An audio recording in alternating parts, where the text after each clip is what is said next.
آسان درس قرآن نحمده ونصلي ونسلم على رسوله الكريم اما بعد فاعوذ بالله من الشيطان الرجيم بسم الله الرحمن الرحيم والليل اذا يغشى والنهار اذا تجلى وما خلق الذكر والانثى رات کی قسم جب وہ چھا جائے اور دن کی جب وہ روشن ہو اور مذکر اور مؤنث کو پیدا کرنے والے کی.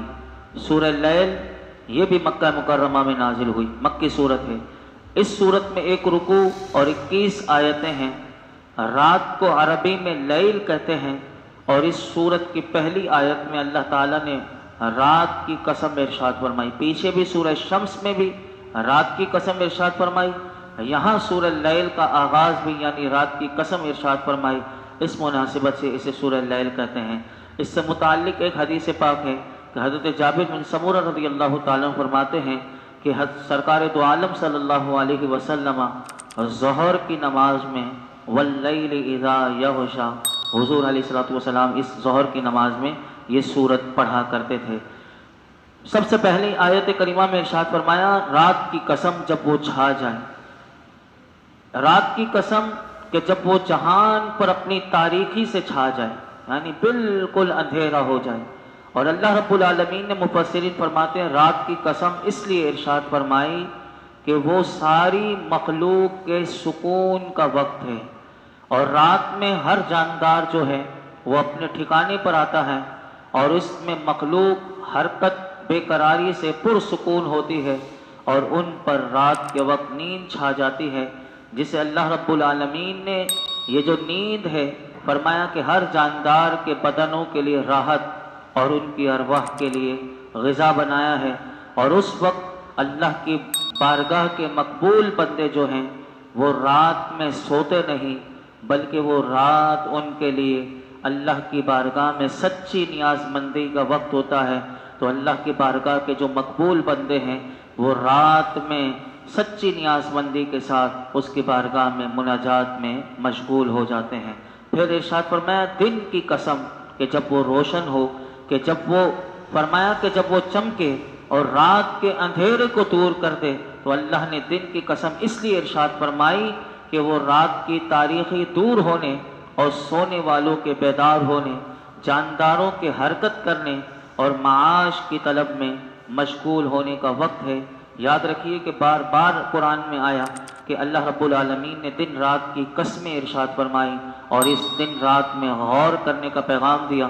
علماء کہتے ہیں کہ دن رات اللہ کی بہت بڑی نعمتیں ہیں اور اس کی قدرت کی اتنی عظیم نشانیاں ہیں کہ چنانچہ اگر آپ قرآن میں دیکھیں تو بار بار اس مضمون کو مختلف انداز سے بیان کیا گیا.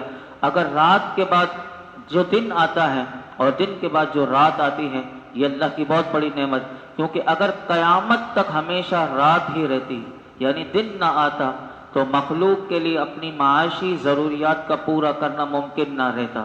اور اگر قیامت تک ہمیشہ دن ہی رہتا تو مخلوق کا جو چین ہے، سکون ہے، جو راحت ہے جو رات سے ملتے ہے وہ بھی ختم ہو جاتا.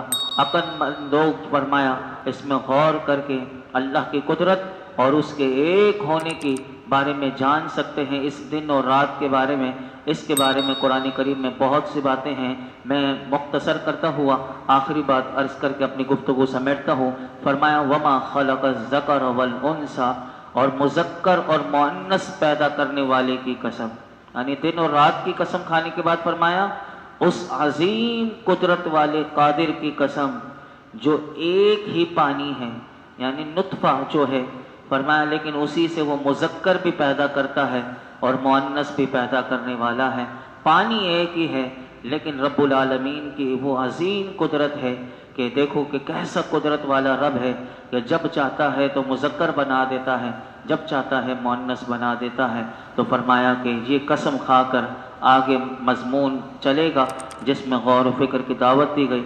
اللہ رب العالمین ہمیں غور و فکر کی صلاحیت عطا فرمائے اور قرآن حکیم کی تعلیمات پر عمل کی توفیق عطا فرمائے. الحمدللہ رب العالمین والصلاة والسلام علی سید الانبیاء والمرسلین وعلی آلہ واصحابہ اجمعین۔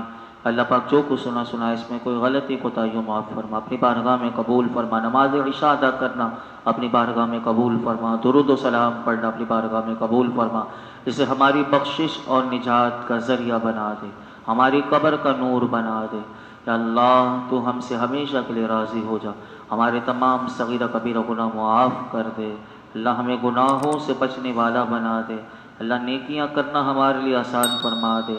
زندگی کے جو لمحات باقی ہیں، زندگی کی جو سانسیں باقی ہیں، اے اللہ تیرے پیارے حبیب علیہ الصلاۃ والسلام کی صحیح معنوں میں فرما برداری کرنے کی توفیق عطا فرما، ہمیں عبادتوں کی روح عطا فرما۔ یا اللہ ہر قسم کی بناوٹ، ریاکاری، غرور، تکبر، سارے باطنی امراض سے ہمیں شفا عطا فرما، سارے ظاہری امراض سے شفا عطا فرما۔ آج تک ہم نے جتنی دعائیں کی ہیں آئندہ کریں گے، اللہ ہماری تمام دعاؤں کو قبول فرما۔ وصلی اللہ تعالی علی خیر خلق محمد وعلی آلہ وصحبہ اجمعین۔